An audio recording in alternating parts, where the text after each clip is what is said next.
ओम नमः श्री यतिराजाय विवेकानंद सुरये सच्चित सुख स्वरूपाय स्वामिने तापहारिणे. My dear students, teachers, and other members of the Chennai ACP group, it's really a matter of great joy to talk to you on the occasion of National Youth Day.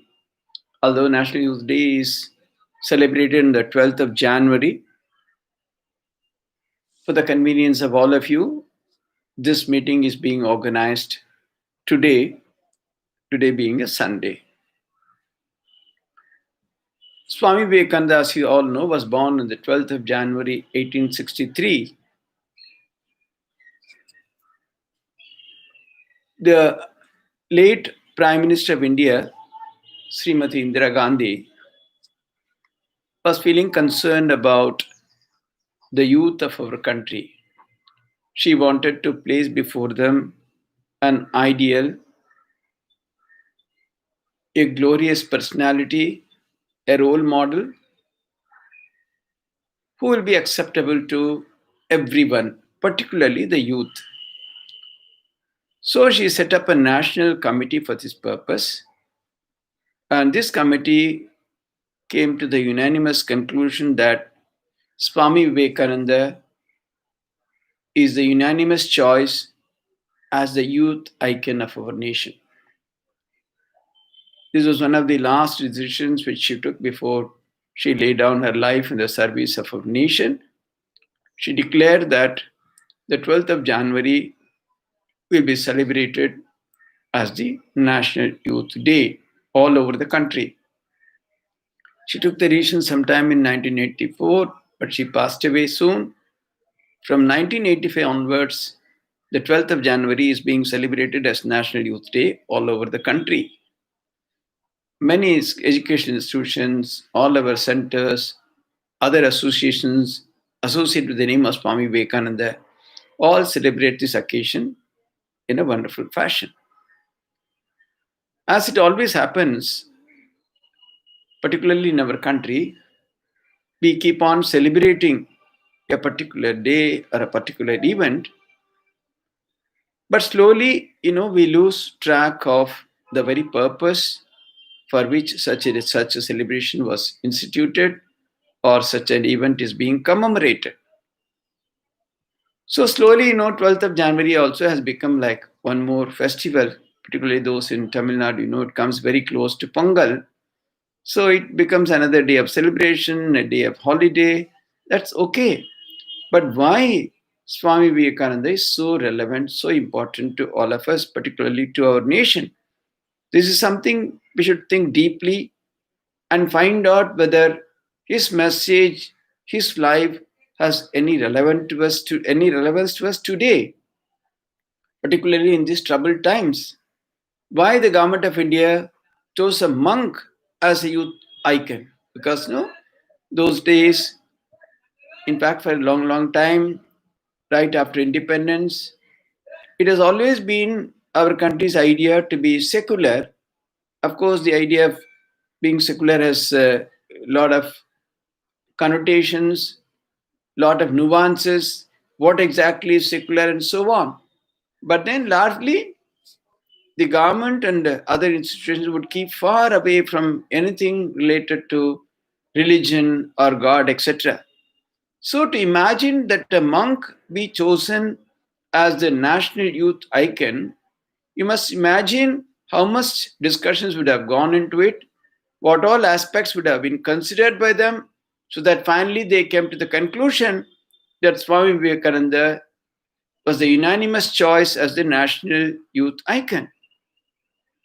That is because Swami Vivekananda is an eternal inspiration for our youth.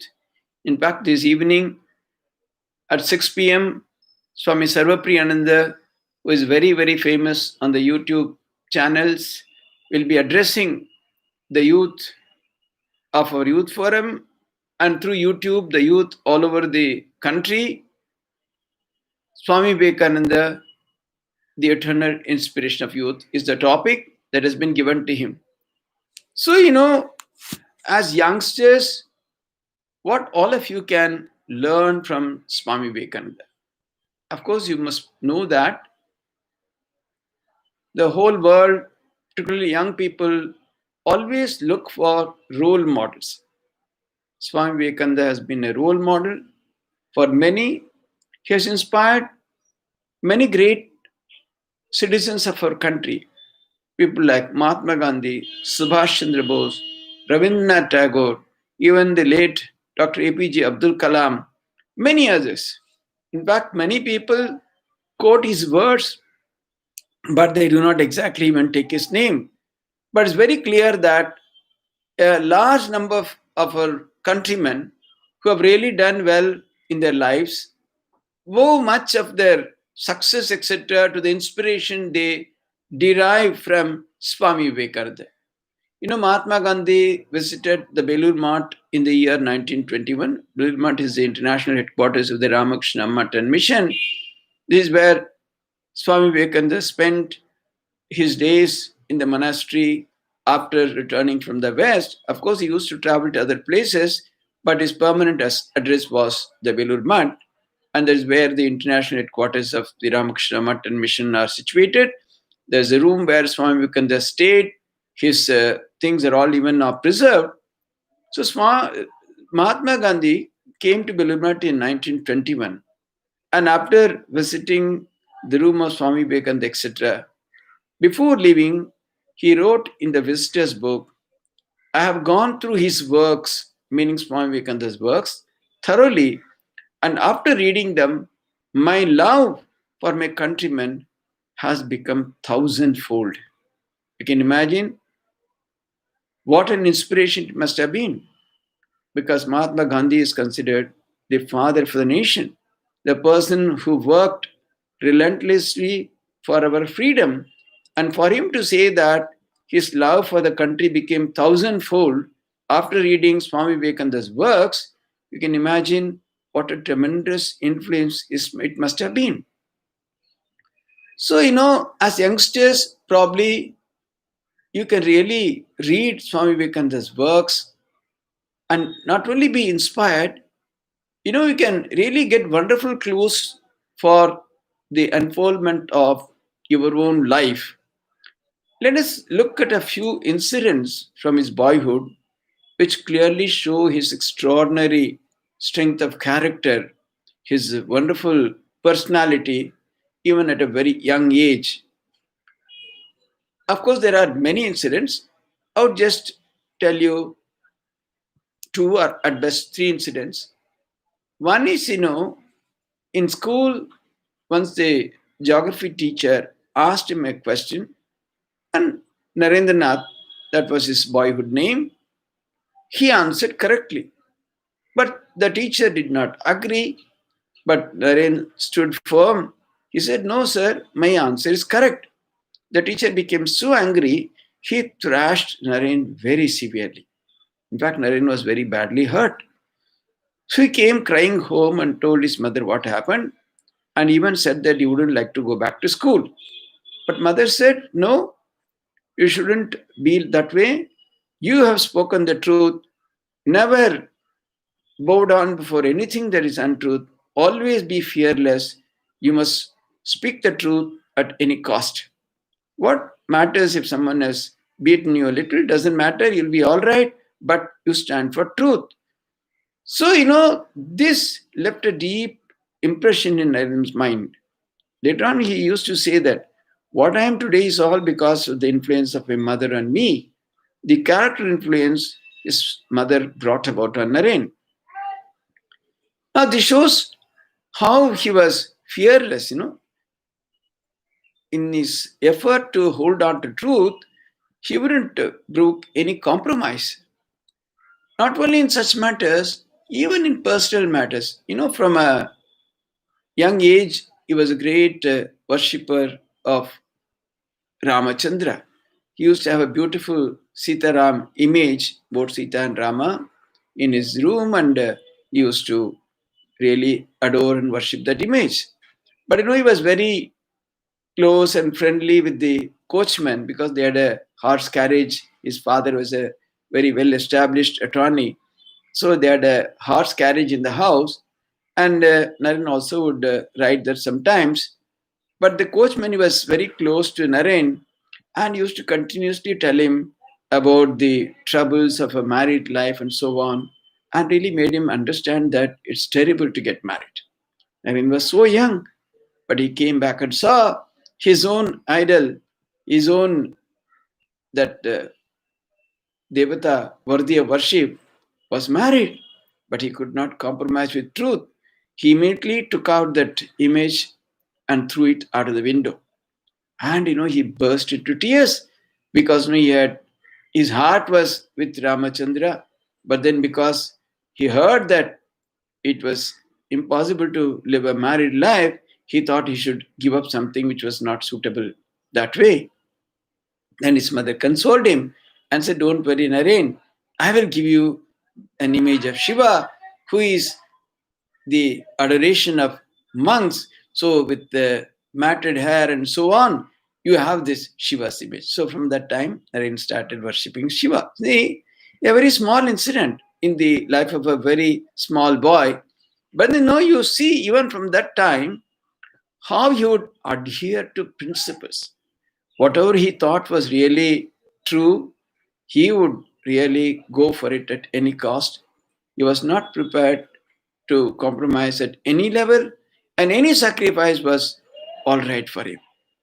So, these are some of the incidents. And then one last instance I would like to say where we show his courage, his empathy, his ability to, stand for his decisions. Along with his friends, he was once trying to put up a trapeze. And, the poles, etc., were very heavy. They were finding it very difficult to lift up. And then there was an English sailor nearby. So Naren and his friend asked him for his help. This gentleman came and he helped them put up the trapeze. But unfortunately, one of the big poles fell on the head of the sailor. He fell down and he started bleeding. So Naren's friend, they all bolted away, fearing that there might be police inquiry, and he being an English sailor, all of them would be taken to police stations and so on. But Naren was absolutely undaunted. He came to the sailor, tried to nurse him back to consciousness, and then he offered to take him to a doctor. And not only that, finally he arranged to collect a small sum of money and give that purse to the sailor for his medical expenses. So imagine, he was hardly maybe 8 or 10 years old at best at that time. At that age, to take up that kind of a responsibility for his own action, he and his friends had put up the trapeze. Whatever happened was really their responsibility. He could not run away from that. He stood his ground, took the responsibility on his shoulders, and then, he ensured that the sailor was given some first aid. He was taken care of. He did not run away. And not only that, he also arranged a small purse for him, thereby showing his very compassionate heart, how he would feel for others. All these, came out as great hallmarks of his character later on as he developed and became the world famous Swami Vivekananda. There are many, many parallel incidents of his later life which really corroborate to these character traits which were revealed in his life at a very young age. So, these things really made him into the personality that Swami Vivekananda was. So, there are so many dimensions of Narendna's personality that attract us, that can really help us grow, develop, etc. But particularly because most of you are really connected to the Awakened Citizen program, I would like to discuss with you in brief Swami Vivekananda's ideas in education and how these ideas have been embedded into our Awakened Citizen program. You see, Swami Vivekananda was a great student of history. He knew completely the history of the world itself, much more, very thoroughly, the history of India. Further, from the year 1886, after the Mahasamadhi of his Guru Sri Ramakrishna Paramahamsa, he went on a Bharat Parikrama covering the entire length and breadth of our country on foot. It took almost 6 years till he left for America in 1893.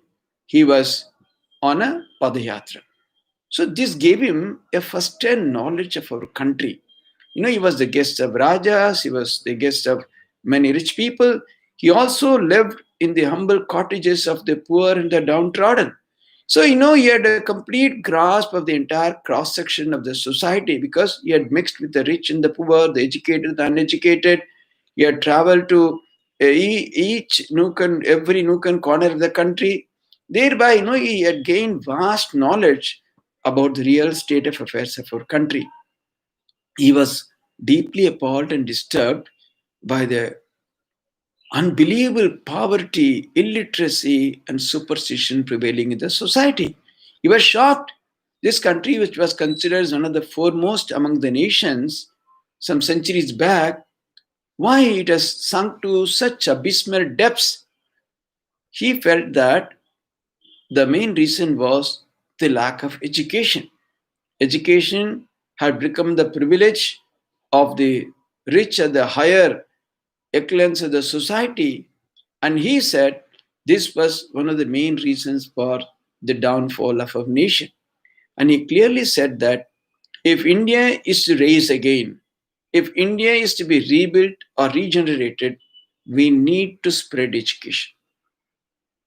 So, what type of education Swami Vivekananda was talking about?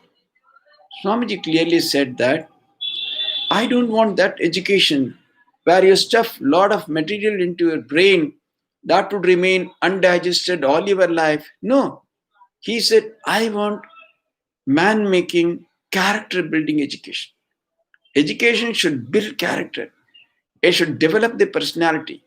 He clearly said that education should help the individual stand on his own or her own feet, and also it should give them the ability to face the challenges of life.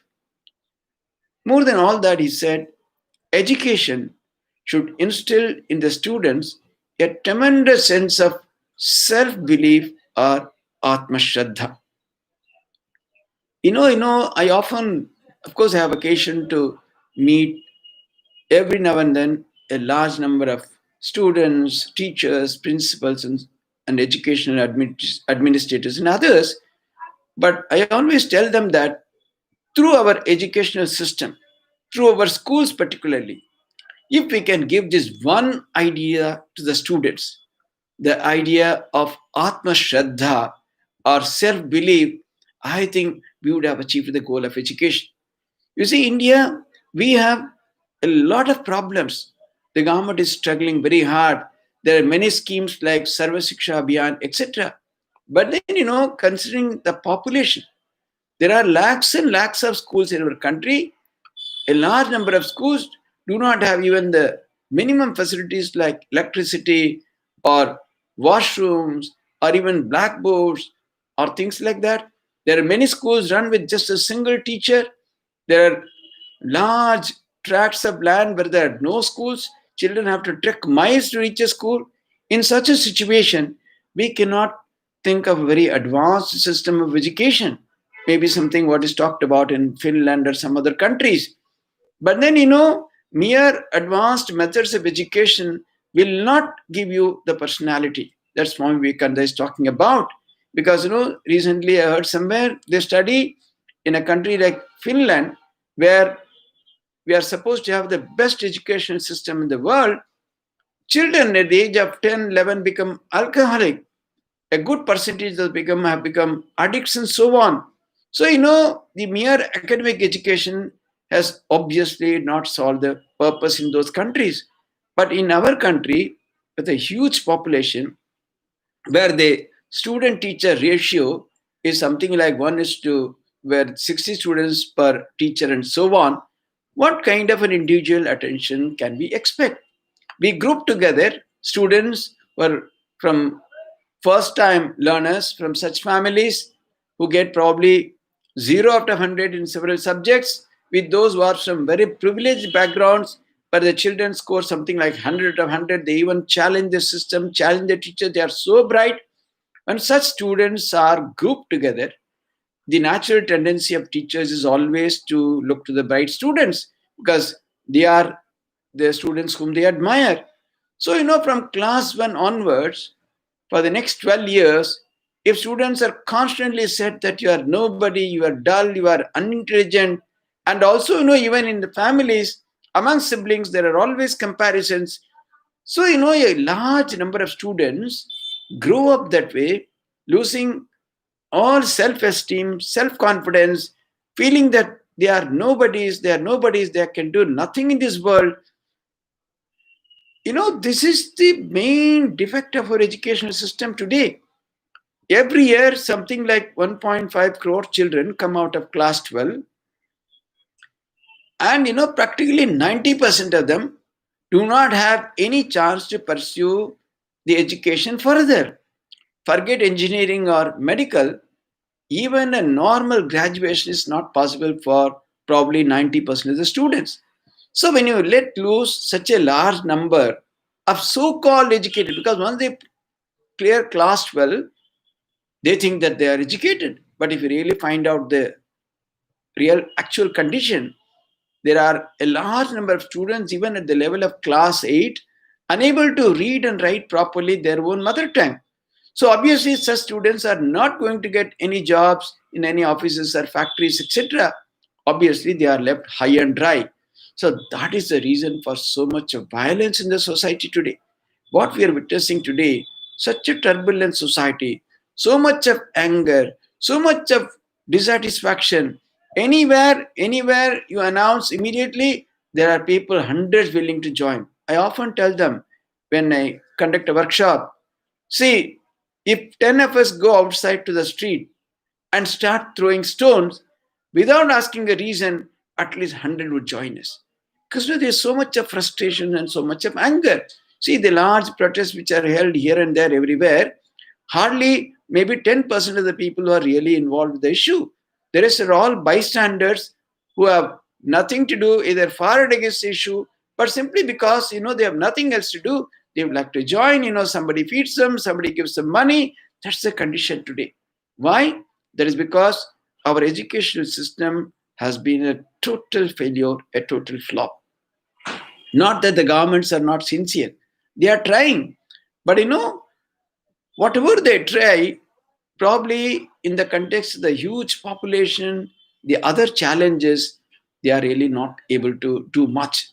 So, the Ramakrishna Mission, is in existence for close to 125 years. We have every type of education starting from kindergarten up to the level of university. So, we thought from Ramakrishna Mission Delhi, can we do something to stem the tide? Can we do something which can give a new meaning, a new orientation to the idea of education itself? It was a very difficult task. It was not so easy. Initially, we couldn't even gain entry into an education institution. But slowly we came up with an idea with one of our knowledge partners, the Element Knowledge Resources Private Limited of Mumbai, who are experts in designing such programs, who have done a lot of work in HR. With their help, we developed a program called Success Formula because we didn't want to give even a remotest idea to any institution that we have anything to do with religion, because the religion, the word itself was a taboo, was a kind of don't touch me kind of an attitude. So we said we will do something which will be absolutely secular. We developed a program called the Success Formula. This program we ran in close to 700 schools, and it was such a success because students are really interested in success. So we slowly made them understand success is it getting some good marks sometimes, getting some prize, first prizes, second prizes somewhere. Is it really success? Or you really become success worthy so that whatever you do, wherever you are, you're always successful. So of course, it took time for them to understand. We told them, there are three types of strengths in our personality: the physical strength, the Bahubalam, the intellectual strength or the Buddhi Balam, and the spiritual strength or the Atma Balam. So through various explorations, really discussing real life situations, we made the students understand how it is very important to access the deepest levels of spiritual strength in each one of us, and that is how we can really become truly success worthy. So because of this success program, we ran this program close to 700 800 times in large number of schools. There was a demand for a more long lasting or a bigger program spanning several periods. In the meanwhile, Swami Vivekananda's 150th birth anniversary was launched. So, as part of this 150th birth anniversary, with again the help of the same knowledge partners, Illumin, a new program was launched by Ramakrishna Mission New Delhi called the Awakened Citizen Program. The idea of this program is to help the students discover their inner strength, inner capacity, power, glory, knowledge, etc. Because Swami Vivekananda gave a wonderful definition of education. He said, education is a manifestation of perfection already in man. This perfection is a very big word, no doubt, but essentially, this perfection means each and every one of us is a huge repository, a storehouse of knowledge, power, glory, and so on. So, if such be our real nature, why can't we access it? But we need to know how to access it. So, through this program, first we are making the children discover for themselves within them there are immense possibilities. Each one of them is a huge reservoir of knowledge, power, glory, and so on. So, through this program, we try to give the children what is called a tremendous sense of Atma Shraddha. Once they get this Atma Shraddha, then they no longer feel that they are inferior, that they cannot do anything, that they are very poor compared to the toppers in the class. All those ideas start slowly disappearing from the students. They feel that we may not be really good in academics, but so what? We can be good in so many other dimensions of society. We can really make a living out of other skills, other abilities. They start looking inwards. They start exploring themselves. They start building confidence, developing Atma Shraddha. They feel that yes, life is a challenge. I might not have done well in academics, but I can explore my own personality. I can dive deep and find out what else I can do, whereby I can work out a meaningful life for myself. So, the first and foremost benefit of this program is the development of a sense of self-belief or Atma Shraddha in the students. We have found that even physically challenged children who are speech impaired, slightly vision impaired, such children have also shown a tremendous sense of self-belief or Atma Shraddha after even attending, the 6 or 8 modules of the first year program. This is actually a 3-year graded program. The first year, the idea of perfection or the infinite glory or knowledge in everyone, we are showing them as possibilities. We say that if you say that you are powerful, that everything is within you, how is it known? Is it by finding out that you have these possibilities? Because there are 6 universal possibilities in each and every one of you, namely being heroic, expanding oneself, living in harmony, Shraddha, seeking perfection, and being a truth seeker. We say that these are the 6 universal possibilities in each and every one. And along with that, we say there are also possibilities of knowledge and possibilities at the physical level. So, in all, in the first year, we give the children the exposure, make them, get exposed to this new idea, what is called the possibilities in them. And then in the second year, the universal possibilities are deepened. And in the third year, we give them the pathways through which they can awaken these possibilities in them, which are already there, but they are lying dormant. So, in the whole program, is conducted in a unique atmosphere of classroom discussion, where the children thoroughly discuss, participate. It's a hugely interactive program where the teachers speak much less. Much of the talking, much of the discussion is done by students. Why we have chosen this procedure? Because in most of the other programs, in most of our classes on moral education, etc., we constantly keep telling the students, you do this, you don't do this. This is what you should do. This is what you should participate. This is how you should behave. When it is given from outside like that, they do not really get to the heart or depths of the students. They just listen, but then they go on their own way. But then, if it is discussed in the class, in an atmosphere where there's a tremendous sharing and participation, they become deeply embedded in their hearts because the children feel that it is our decision. We have taken this decision. It's not what someone else has told. There are so many explorations in this program which are very beautiful. Just a very small exploration I will tell you. A student comes home, he finds that his grandmother is very sick, but then immediately he gets a call from one of his close friends for a party. Now the situation is whether the student should be with his grandmother or whether he should go and attend the party. Now the whole class debates this issue. Now, if the teacher takes a moralistic stand and says, no, no, you should go, you should not go, you should be with your grandmother, that might be rejected. But then, when the entire class of children, when they discuss thoroughly the consequences, what is the good in going, what's the good in not going, why should I be near my grandmother, why should I not go to the party? And they thoroughly discuss the pros and cons. And if the whole class comes to the decision that yes, it is worth staying with the grandmother, parties can be attended later on, that becomes a lifelong learning for the child.